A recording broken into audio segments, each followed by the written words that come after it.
Hey, Drawing and Painting 3.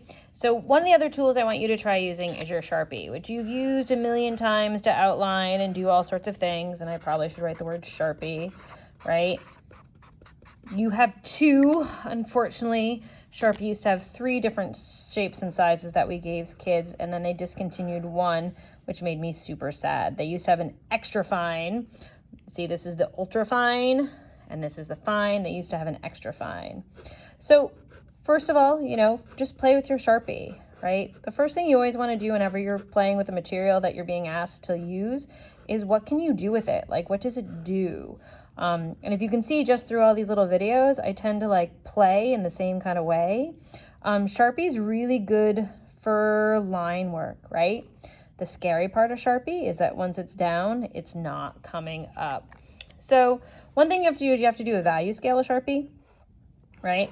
So you might want to make your boxes, and some of you might be like, how do I create value with Sharpie? It's just a black line.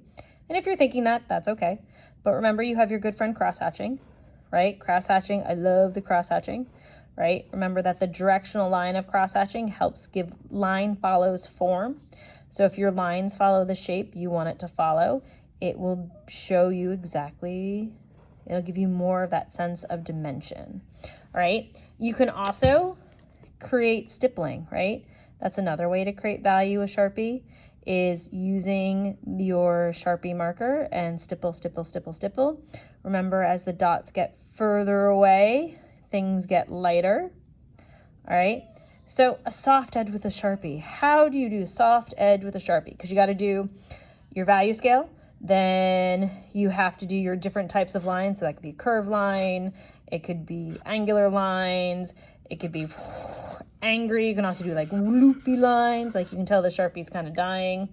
You can also then see what happens if I go over the Sharpie with this Sharpie, right?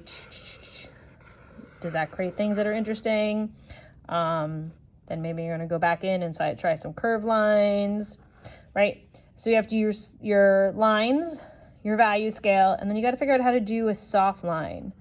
So sometimes maybe you're going to let the pen bleed and move slower. Maybe that's how you're going to get a soft line. Maybe you're going to do something where you try using the edge of the Sharpie. Does that get you a softer line? So play, right? Experiment, try things out, see how it works out, because you're going to have a whole page of experimenting with Sharpie, right? And the next step is we're going to combine all these things together.